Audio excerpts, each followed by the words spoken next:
I wanted you to elaborate on what you're seeing from Mayo on the defensive side of the ball, because that was supposed to be his expertise. So I wanted you to elaborate on that. I just love how you build me up initially. You had a really interesting point. My Mhm. my text was Jerod Mayo might suck. Like he just might, And what we've seen over the last like 3 weeks, especially, are let's just say four the last month: 24 points against the Jets, 30 points against the 49ers. And Mhm. then, I mean, I actually think that the 15 points against the Dolphins in Huntley is more embarrassing than the 30 points against the 49ers. But then 41 on Houston. This When was the last time a team dropped 41 points on the Patriots at Foxborough or in Gillette? It's been a long time. Oh, And, Kansas City. Kansas and City. you didn't score 30. Oh, right. No, yeah, right. But yeah, Right. right. But I'm saying it was Kansas City. That game, it was 43-40. Yeah, I was Yeah. there. But Beautiful I, game. I Yeah. just I find it odd when you're looking at it. Doesn't look like he has any sense of like feeling of what's going on defensively. And again, this defense is ravaged by injuries. I understand that. Christian Barmore not being there sucks. They traded Judon, so it's not like he's hurt. He's just not there. So they felt Right. confident enough in either what they had already on the field or what they're going to get back in compensation. Sure, Right. but like you, the secondary is just getting beat. Everyone but Gonzo is getting beat. Mhm. Everybody but Gonzo is getting beat. They don't have a pass rush, and even when the defense now again, DK. Now this is an eloquent point. He pointed this out to me in the chat. He's when I compared him to Belichick. He's like, "Oh, so you're comparing him to the greatest coach of all time?" Yeah, I get that. But if you just go back to like 2011, historically bad defense for the Patriots, historically bad. They were always good between the 20s, right? It was always bend but don't break. Right. This Right. team doesn't have that. They just don't have it. And if Mayo wasn't hired because of his ability to coach defense, why did you feel so confident in picking him? Because it doesn't seem like he's an expert at anything. And you were pointing him 5 years ago. Correct. 5 years ago, you were pointing him saying, that's my guy. Without Right. without without doing any due diligence about getting him surrounded. Once again, we'll talk about this when we get into the subjects later on. But it's like the best thing that they did for Joe Mazzulla was bring other coaches around that were more experienced. So Charles Lee, who's now in Charlotte, but Charles Lee, Sam Cassell, obviously, Will Hardy left. But like, they had guys that were Right. more that had been around the game more, had been coaching more, and then he was able to do what he did well, and then they were able to bring it what they did well, and it was a game changer. So it's just to me, and Bill O'Brien actually made the point about that on Patriots pregame yesterday. He talked about it. He was like, "Yo," he said, I moved on because, for lack of a better word, I felt like Jerod should have been able to bring in this guy. He said, I was brought in from Bill, some others were brought in from Bill, and it probably was time for a first start overall. But the problem is, a lot of those Belichick guys are still in the front office.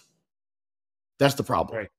Right. right? So it's like, and let me be clear, I loved what he said earlier when it was like, oh, just like, just what do you think about? I'm paraphrasing. It was like, oh, like, what do you think about the roster construction from last year?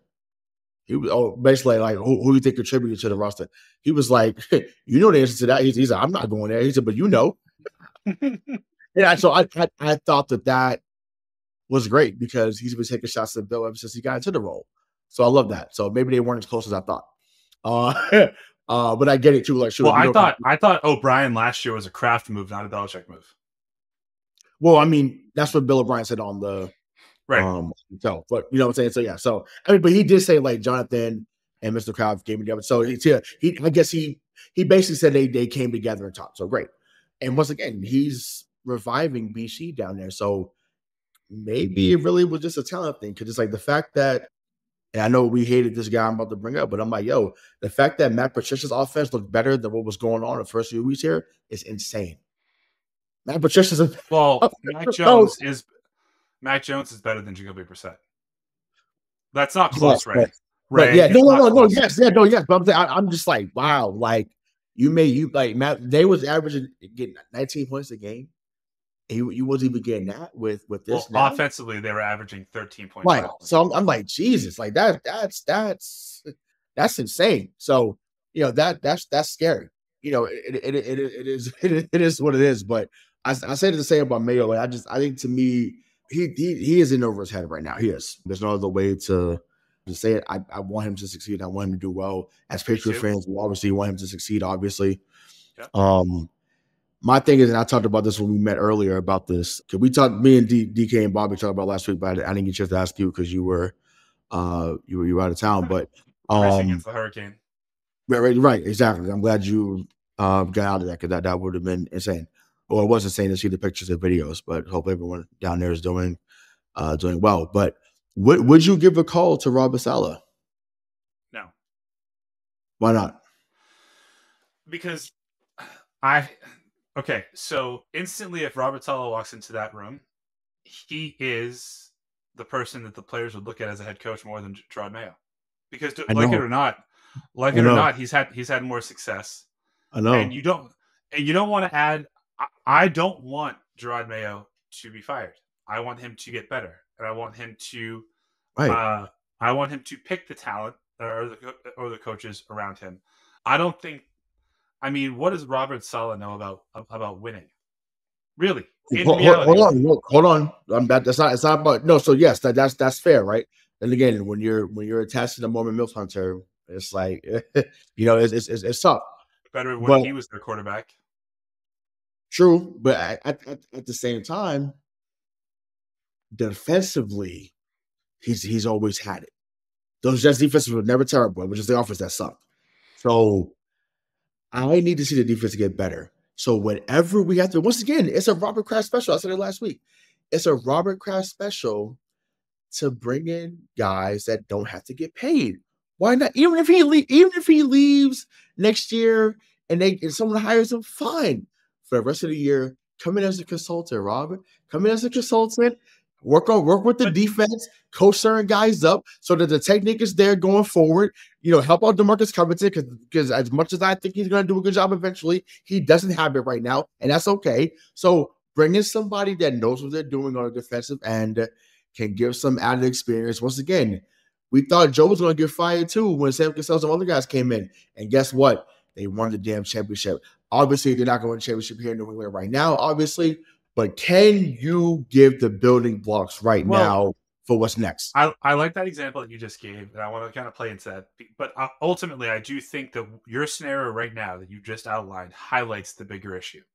Mm, It's what was Joe Mazzulla's specialty before he became a head coach?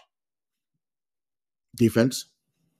Okay, Yeah. but the year with Ime, they were pretty good defensively. The year Right. before that, he was still on the staff, right? He was a Brad guy.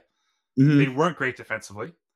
What was Jerod Mayo's calling card as a coach?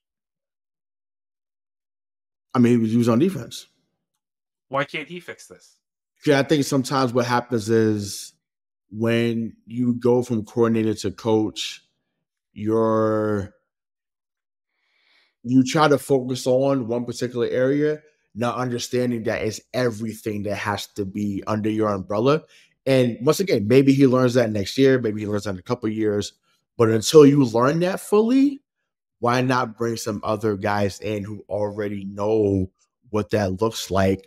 Once again, I said this when the hire happened. I'm not interested in feelings. I'm interested in results.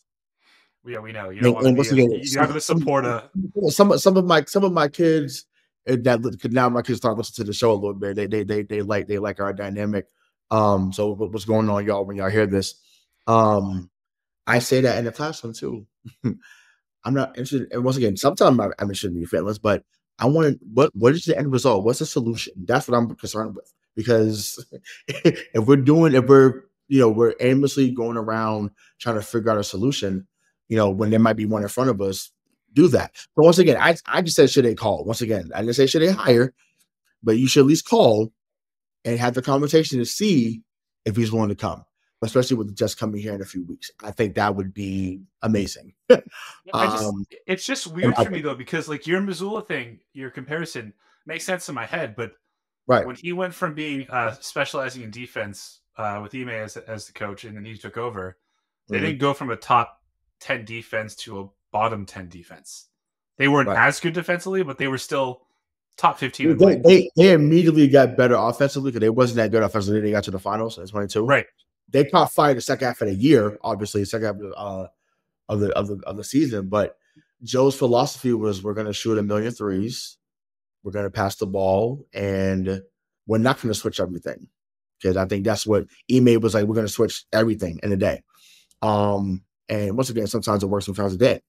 But I just had to say, like, although they let Joe grow, they put stuff around him to expedite the growth. And that's all I'm saying. Help expedite the growth because right now we could be seeing the emergence of Drake May. So if we find out by season's end that we have the quarterback, now it's okay, cool. We got the quarterback, the coach is improving with his decision making, his roster development. Like now it's okay, cool. Now we have two selling points. Oh, Christian Barmore is back. You got Christian Gonzalez. Like you got Jerod. So you got some guys now that you'll be able to say, hey, we may not have had it. We might have missed the mark many times last year, but this is what we're doing in this building that we got better in this year, but we're going to improve upon this and you help that. So to me is the most important thing. So if we're going to fully embrace the rebuild, I'm speaking to myself and many others who have my mindset, you got to do everything possible to add to that in a positive way. You just do. We've seen what Nick Caserio has done in Houston. We've seen what Detroit has now done with how it was rough in Dan Campbell's first year. And now they're a perennial contender in the NFC, but not just in the NFC, but in the NFL as a whole. So it can be done. It's just a matter of can you put the people in there that are going to be successful. Think about what Dan Campbell's doing, right? You had Aaron Glenn, who was a former corner, being your DC. You got Ben. What's his last name? Ben what? Ben Johnson, right? Ben Johnson. Yeah. Yeah. You got Ben Johnson as the OC, who has been highly touted as someone who's going to be someone next head coach. So when you have those pieces around you, it elevates everybody, No, I'm and with you. that's So that's what I here's ultimately want. the compromise that I'll allow for is, or like who the hell am I? But I think that bringing in Robert Saleh during the season Mhm. shows that you don't have faith in Jerod Mayo. Whereas We if you don't. We don't right now. We or don't. if you bring him in the offseason, then it looks like Jerod Mayo has learned from his mistakes and wants to make himself better, and he'll look better in the long run. I think any big coaching ad or a big name coaching ad right now, you're cutting his legs off, dude. So like, I as someone who sat up on this very podcast 2 weeks ago and said that the players that are the coaches that look like Jerod Mayo don't get enough time to prove themselves, you should not be advocating for a big change like that. I'm advocating because I want to see my team be successful. This is not a. This is once again. This is They're not above. gonna they're not gonna win more than 4 games this year, dude. No, It no, doesn't no, no, matter. no. Well, no, I didn't have to win more than two. So I mean, that's not what I'm getting. I'm saying you've been working on me for me to embrace that this is a full on rebuild, right? Even though I feel like it's been going on for a while, you're encouraging me, you're uplifting me to say, hey, Ray, it It's is great, by the year way. one, is year zero, whatever you want to call it of the rebuild. Fine. So if that's the case, and we're building foundation, I don't care who's in the fucking building. Put everybody in there possible that's going to help with the foundation in year zero, year one, year two, year 10, year whatever. Whoever you could get in there is going to help build a foundation, whether it's a tackling technique, whether it's running a different route tree, whatever you can do to improve all 53 men on that team. I want it done. I don't care how it looks. I don't care if you have to have a phone call, a weekly phone conference with him every weekday, so he's not in the building, so that cameras are not looking around. So Mike Reese is not reporting on ESPN that Robert Saleh's in the building. I don't care how it looks. Find a way. Period. Find a way. Find a way. Find a way. I mean, if you remember 2 weeks ago, I said that they should be calling Josh McDaniels and having him work with Right. Okay. Right. So to that point, that's no different than saying, oh, we don't trust AVP. You're right. I don't fucking trust AVP. You're right. I don't. I I don't know. trust. I Yeah. don't. So, and right now, I don't trust DeMarcus Covington. Okay. So, once again, results over feelings. Results. That's where I'm at. Results over feelings. If it's not working, it's okay. Let's get some other people out here that's like-minded, that can coach up things and go from there. That's all it is. Once again, they don't have to be here long term, but can they help the foundation right now so that they have that going forward? That's all that matters. And if we're missing that, that's sad. Then we're missing the point. When it's No, like I it's see what you did there.